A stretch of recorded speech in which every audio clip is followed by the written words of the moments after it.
Hello students, welcome to our today's video lecture. I am Kapil Pundir and I am PGT Mathematics, Kendriya Vidyalaya Satna, and in this video we are talking about continuity and differentiability. The chapter number 5 of our book, and in yesterday's class we were doing the continuity chapter, and today we will do the differentiability, the derivatives of functions. But before doing that, first of all I would like to complete the topic, sub part of a topic of continuity, which is the algebra of continuity.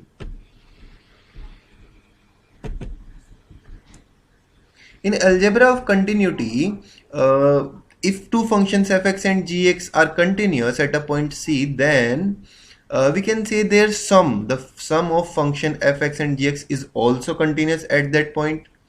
The subtraction of the function is also continuous at that point. The product of the two functions is also continuous at that point, and the rational form of the function is also continuous at that point, but with the given condition that the denominator part is not equal to 0. One additional is that the composition function of these two functions f and g, that is fog or gof, fog and gof, this is also continuous at that point C. So this is the algebra of continuity, some parts of continuity.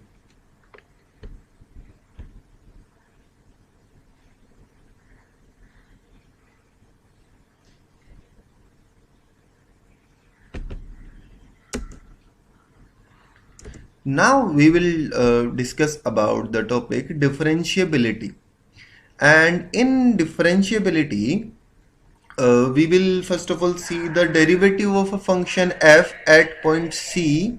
The definition of this is given in your screen. F dash c equals to limit h tends to 0 fc plus h minus fc divided by h. And the derivative of function in general, the formula for the whole function is given by f dash x equals to limit h tends to 0 fx plus h minus fx and divided by h.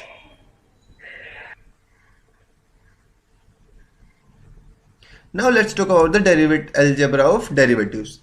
If there is a sum of two functions, how to do the derivative? First of all, we do the derivative of first function and then the derivative of second function. Now let's talk about the product rule or Leibniz rule of the derivatives. If there is the product of two functions, then its derivative will be, first of all I will took the first function as it is and derivative of second function, then plus sign, then second function as it is and derivative of first function. Now it's time for the quotient rule. In quotient rule, the function is in rational form, so the answer will also be in relational form. First of all, the denominator function will go in denominator and its power will be squared, b square. Then in numerator, the form will be like v as it is, denominator as it is, and derivative of numerator, then minus sign, and numerator as it is and the derivative of denominator. So these are the formula, the algebra of derivative, which we have studied in our 11th class. We are going to use these in our today's class also. So let's move further.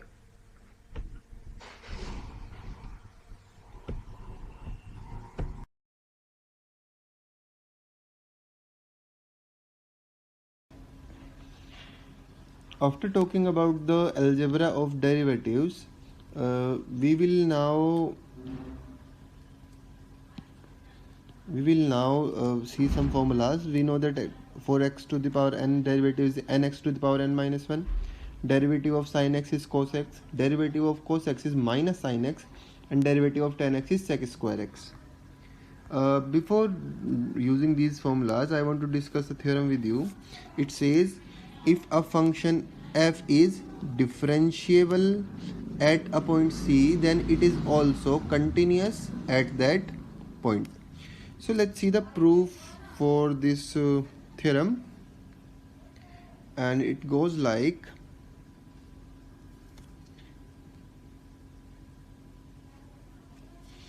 it says that if f is differentiable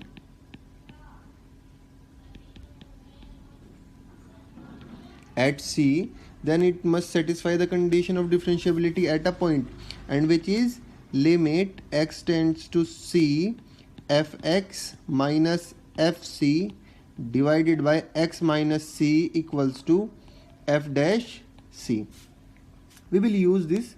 Let's take as equation number 1, and you can write simply that fx minus fc equals to fx minus fc. There is no problem in it, but now I am writing it, I am multiplying and dividing it by x minus c, and this is only possible if x not equal to c, because in that case it will be 0.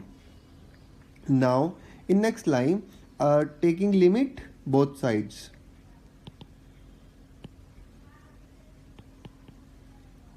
x tends to c both sides, it will become limit x tends to c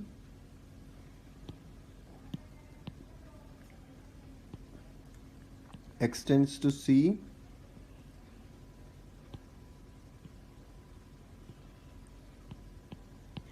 fx minus fc equals to limit x tends to c fx minus fc divided by x minus c and multiplied by x minus c. Now if I use the algebra of limits, it will be separated and it will become limit x tends to c fx minus limit x tends to c f of c, this c here, and on right side it will become limit x tends to c,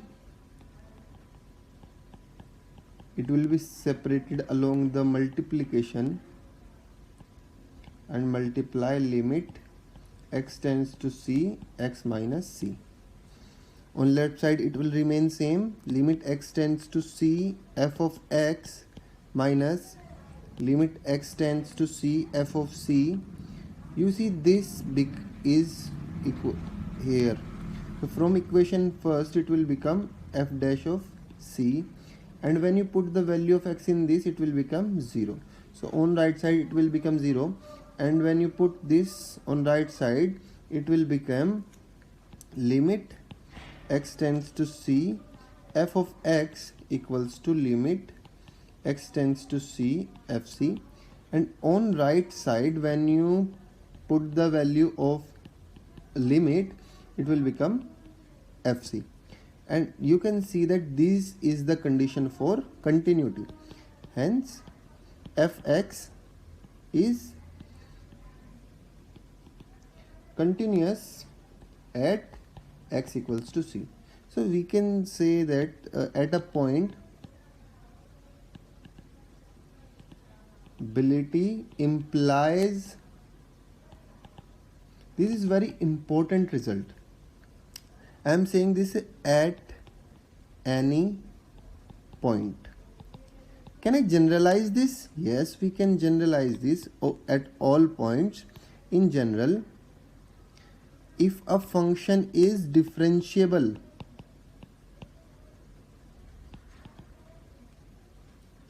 f is differentiable, this implies f is continuous.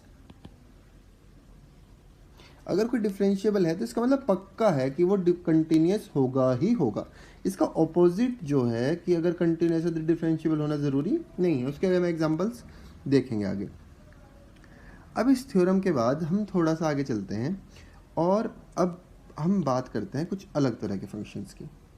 यहाँ पर मैं सबसे पहले समझना चाहूँगा आप लोगों के साथ कि डी बाई डी एक्स अगर मैं साइन एक्स का करता हूँ तो मेरे पास आता है cos x, वेरी क्लियर। इसी तरह से if I do D by D T of sine T, it becomes cos t।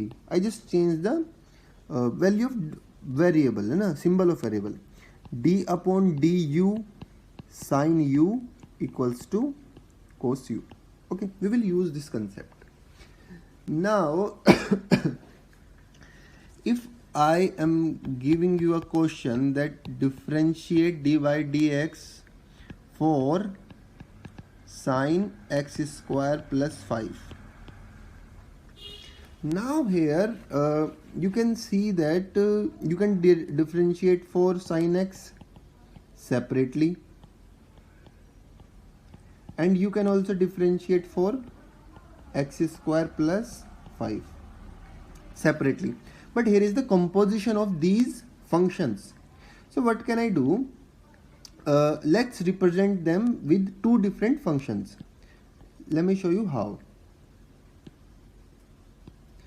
I am taking that u equals to sin x, u equals to sin x, and v equals to this x square plus 5। now you can easily see that v u of v, u of v composition functions, we have studied these, x will be equals to sin x square plus 5। so how to do the derivative of this type of composition function of two functions, two or more functions? Let's see. What will I do here? When there is about, when you are asking to differentiate a composition function, what we will do? For this there is one thing which is used in calculus, that is called chain rule। this is very helpful and famous in terms of differentiation because it make the derivatives very simple। so what we do in this case, if this is given in composition of u or v, then first of all we will differentiate du by dt, and then this dt by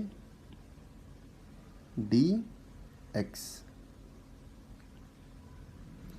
how I am doing this, I will explain this whole concept now। see here in this case, if I am supposed to differentiate, I am writing it again, sin x square plus 5, and if I take let t equals to x square plus 1, now what will be my question? It will become d by dx and sin t। now you can easily differentiate sin t but with respect to t। so what I can do here, I can do here d by dt of sin t, and I will, this dx will come here, and the corresponding part of this dt will come here। so you know this is the d by dx of the original function I am doing this। now the derivative of sin t will become cos t, and dot dt by dx, d by dx, what is the value of t? value of t is x square plus 5। now you can see cos t, and now we will put the value of t, that is x square plus 5, and when we differentiate x square plus 5 it will become 2x। so this is our answer for the question। so you can see in this way we can solve, we can simplify the composition of two or more functions, and this method is called chain rule। in background we are using the substitution of functions। now let me take another example here। I am taking an example from your exercise, that is exercise 5.2, and the question goes like, my fx is equals to cos sin x, and I am supposed to differentiate the function. So what will I do? I will take the inner function equals to t. So my function will become cos t. Now this function is now in term, not in terms of x, but this function is in terms of t. So what will I do? I will put the input here, it like this, and it will become a different function. I am representing it by, let's suppose, ut equals to cos t. Now what will I do now? Now if I am supposed to differentiate dy dx of fx, what will I do? I will first of all differentiate ut with respect to t, and then I will multiply dt by dx. Now you can see it will become d by dt, and value of ut is cos t. Value of ut is cos t, and d upon dt, value of t is sin x.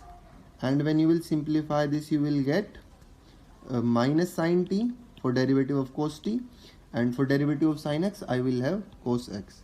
Now I will put the value of t, it will become minus sin, value of t is sin x, and multiply by cos x. Now I will do another question. This question is a very easier one. We will use this property which we discussed here. This, if a function is differentiable, it implies that it is continuous. Now I want to discuss with you guys the contrapositive of this statement. What is contrapositive? Now listen it carefully. If he is saying the function is differentiable, it implies that function is continuous. अगर मैं कह रहा हूँ कि आप एक function differentiable है, तो पक्का वो कंटिन्यूस होगा. This also we can state this statement in terms of, if f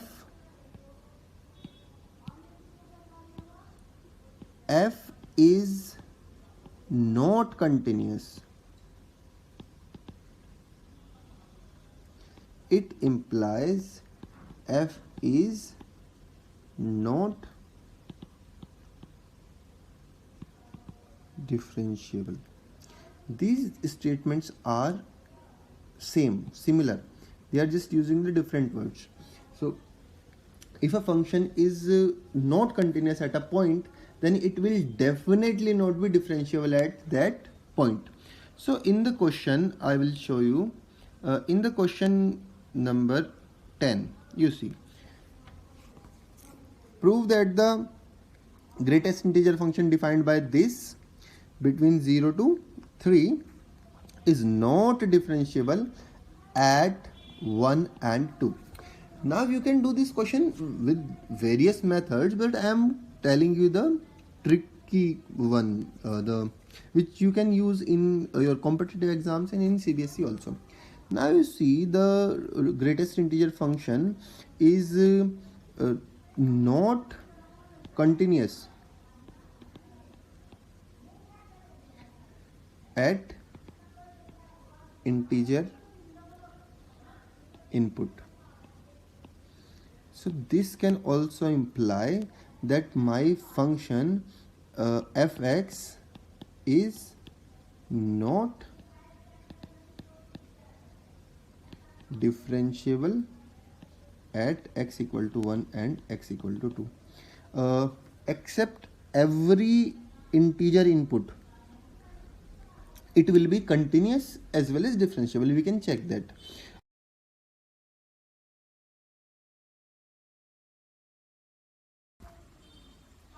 Now let's do some more questions. I am doing the third one.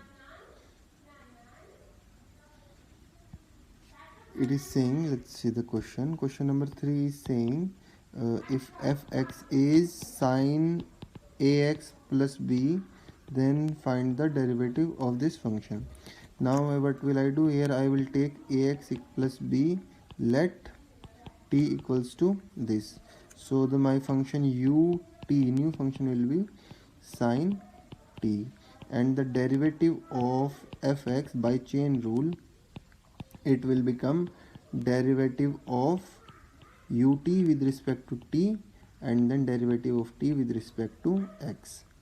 So it will become derivative of sine t with respect to t, and then derivative of t, that is ax plus b with respect to x.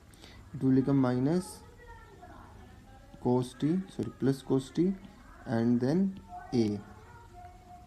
So the answer will be a cos ax plus b. So this is the derivative. Now let's move further, and here is interesting one. The question number 4, here the fx is given by sec tan root x. Now you see here the chain is little longer. How? Now let's take t equals to root x. Now what it will become? It will become sec tan and t. So I have to take another formula, that is u equals to tan t, and then another v equals to sec u. Now you can see the formula in this form also. Now when I am supposed to differentiate it, d by dx of fx, it will become d by du of v, then d by dt of u, and then d by dx of t. How will we do this? We will do it like this: d upon du of the value of v is sec u, then d upon dt of u, value of u is tan t, and then d upon dx of t, the value is root x. The derivative of sec u will become sec u tan u, and the derivative of tan t will become sec square t, and the derivative of root x will become 1 upon 2 root x. Now I will put the value of u and t, so it will become sec tan t, tan t, and sec square root x, 1 upon 2 root x. So this is the third question, a little longer chain. Similarly, you can do these questions as well, and there are many other questions here. And now what he is doing them. I will take the question number 6. You see the function fx is given by cos x cube multiplied by sine square x to the power 5, and now here you can see it is the multiplication of two functions. So if I am finding the derivative of fx, it will become first function as it is, and the derivative of second function. Similarly, second function as it is, and the derivative of first function. Now you can see, I will take this equation number 1. You will find the values of this, and then we can do this further. We can do this question further in 2 parts. How will we do this? Let's proceed in the same manner as the previous questions. What I will do here, I will do them separately. First of all, I will find the case first. I will see the part 1. I will find the d upon dx of sine square x to the power 5. How will we do this? Now you can again do by substituting the value, or you can do it directly. Now see, here is sine square. So it is in the form of x to the power n. So it will become 2 sine x to the power 5. You can see which formula I used here. Here I used the formula d by dx of x to the power n equals to n x to the power n minus 9. I use this formula. Now I will work for now sin x, d upon dx of sin x to the power 5. Second part of chain. It will become the first part will remain same, 2 sin x to the power 5. Now derivative of this, it will become cos x to the power 5, and next part of chain will become like this, the innermost part. So these will remain same, x to the power 5 cos x to the power 5, and the derivative of x to the power 5 will become 5 times x to the power 4. Now you can also simplify this. This is a sin theta cos theta, and it will imply sin 2 x to the power 5 and 5 x to the power 4. So this is the first part. And what is the second part? Case second of the equation 1, it is this one, d upon dx cos x cube. I will write d upon dx cos x cube. So let's differentiate this. First of all, I will work for cos x only. So it will become minus sin x cube, and the derivative of inner function. So it will go like sin x cube, and the derivative of x cube will become 3x square. So the answer will be 3x square sin x cube. Now you can put the value. Now we can put these two values. Put the values of case 1 and 2 in equation 1. Let's see the equation 1 what is. Here it is.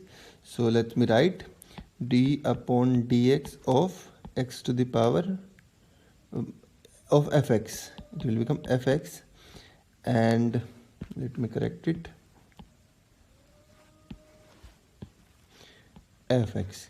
What it will become? It will be like cos x cube. I am writing the function, and d upon dx of sin square x to the power 5 plus sin square x to the power 5 d upon dx of cos x cube. So let's put the values, and it will become cos x cube. The value is sin 2 x to the power 5 and 5 x to the power 4, like this, plus sin square x to the power 5, and the derivative is minus 3x square sin x cube. So you can see this. You can further simplify, or you can leave it like this. You can simplify, and this is for your work. You can simplify this further. In further, you can see there are other questions which can be done in this manner. Now about differentiability, I want to give you an intuitive idea of differentiability.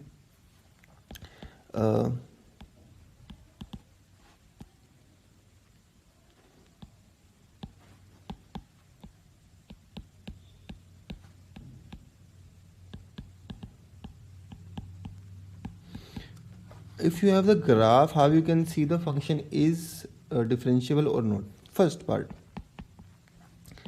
check continuity.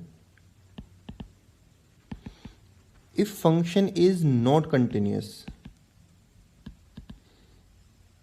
then it is very clear that it is not differentiable. Second part is check corners or peaks straight. What I mean by this? If I am drawing a graph like this, then at this point, if these are my coordinates x and fx, then at this point this function will not be differentiable. This is an intuitive idea. We will you will in further see in other lectures why this is not differentiable at corners. For example, I will show you this. If I am talking about the function fx equals to mod x, uh, the these are the coordinates and the graph is like this. Now for all values of the function input domain, it will be differentiable, but because there you can say here is a corner, here is a peak, so this function is not differentiable at x equals to 0. So this, if you can visualize the graph of a function, you can easily see it is and it will be differentiable at all other points because it is continuous at everywhere and there is no peak. So this is an intuitive idea of differentiability.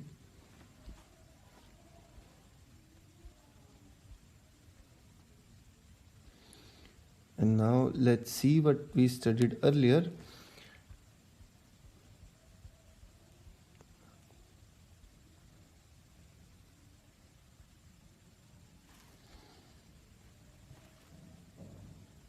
So this is our the in next video lecture we will discuss about the derivative of English functions and further other things.